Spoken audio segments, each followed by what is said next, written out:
Subtitles, you won't believe what's next. Old Jiang wasn't interested, demanding his son confess. Had he joined DK? Shanyu bowed his head. Subtitles, true by default, Shanyu is unbeatable. His wife mediates, saying he'll quit after exams. Old Jiang was stunned. This was his last presidential gig. The whole society was watching this drama unfold. If he played it fair, he could end up sentencing his own son. Chan's mom realized this was serious business. She begged her husband to think about their son's future. On the way home, old Jiang was already brainstorming 1,000 different scenarios. It wasn't just about Shanyu, his own future was on shaky ground. Old Jiang spent the whole morning diving into the paperwork. Lucky for him, Shanyu wasn't wrapped up in the 20 billion disaster. He recalled what his son said that morning and yelled, "Shanyu." Old Jiang was about to blow a gasket. He roared, "Die outside if you must. Don't involve me." After hesitating an hour, he dismissed it. He stepped out of the office and found himself chased by the news. The Liberal Party was trying to catapult him into the limelight.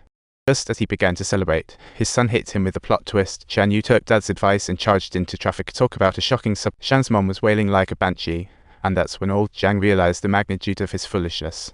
He plopped down and pulled out his phone. He realized that he hadn't cared about his son for a long time regarding those exam results. A few days later, college fraud case opened in court. First up, the school minister. Boldly, he revealed schools were in a feud. The only standard parents seemed to care about was entrance rates to Seoul University. With private schools popping up everywhere, organizations like DKL were born. Joining wasn't a walk in the park. You needed social status and grades. Next to take the stand was the head of academics. He didn't mince words. Rich kids could hire PhDs for tutoring, enter competitions, and get pre-exam advice like it was about. They trained every skill under the sun, and everyone wanted the shortcut. Sister Hugh was wide-eyed. She never imagined the school would be so brazen. Meanwhile, old Jiang approached the party editor and spilled the beans about his son's involvement in DKL. He wanted to bow out of the election, but the party editor said the Liberal Party wasn't just letting anyone in. The whole country was watching the circus. If the media caught wind, not only would his conscience be shattered, but the entire judicial system would take a hit. He had to bury this scandal, so old Jiang reluctantly sought out the Minister of Academics to retract previous statements. He decided to handle the rest. During the second trial, old Jiang dismissed all the prosecution's requests and accepted all the school lawyers' petitions. This raised a red flag for Sister Hugh. Why was old Jiang shutting the prosecution out? Shortly after, the school presented old Jiang an expedited trial reason. The principal announced they were cancelling last year's grade results. All graduates were forced to retake exams. The news exploded online like a nuclear bomb. This wasn't just cheating, it was like acing the exams with a 700 and ending up digging chicken holes at a trade. Just as they were gearing up to retake exams, people were stunned. Sister Hugh was blown away. Little sis told her that the higher-ups sent to dine in the slumber could circle the courthouse. This reminder made Sister Hugh realize old Jiang was known for being fair, so why the sudden bias towards the school? There had to be a reason. She pulled all the student records and filtered for suspects based on the minister's standards.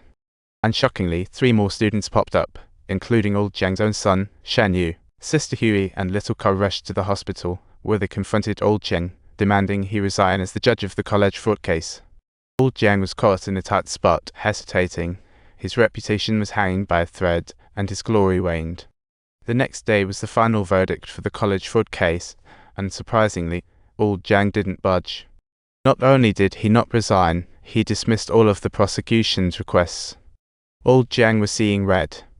Subtitles. Sister Hugh became extremely furious. She questioned old Jiang about what right he had to be so hasty. Had he truly forgotten that he himself had also emerged from poverty? Old Jiang was livid, lips trembling. Sister Hugh refused to get tangled up any further and decided to report the issue herself. He said, "Right now, no one can prove Shanyu joined DKL. Huey, what do you plan to use for evidence?" Unfortunately for the situation, Sister Huey had already discovered the evidence. Shanyu openly admitted to having joined DKL. Sister Huey then handed the recording over to the dean. Old Jiang was dismissed, losing his status as presiding judge. As he stepped out of the office, he angrily asked Sister Huey why she was being so cold. She replied, running for office wasn't about seeking power, it was about doing what had to be done.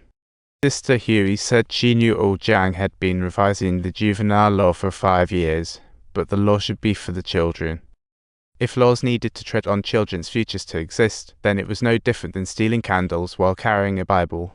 She pointed out old Jiang wrote in his journal daily to reflect if his judgments were just. You can't buy my book, how can I make it work? 3 days later, Sister Huey took over the fraud case. The involved students had their test scores cancelled and faced penalties from 1 to 4. Old Jiang was disqualified and left the 22-year court. Little Car chased downstairs, insisting on accompanying the old minister on his final journey, saying he had been in a juvenile hall when on. Luckily, he met an exceptionally kind judge and felt immensely grateful, but he could never find him until 2 days ago. He and Sister Huey dug up old Jiang's resume and found an old photo. Old Jiang recalled the first day he saw Little Car at the courthouse. He felt thankful that Little Car had grown into such an outstanding adult. Meanwhile, the assistant judge brought in new case files. A young man had been driving a rental car. Subtitles. Do you all enjoy this kind of spoiler style? Don't forget to hit the like button and subscribe to our channel, so you won't miss out on any of the thrilling moments.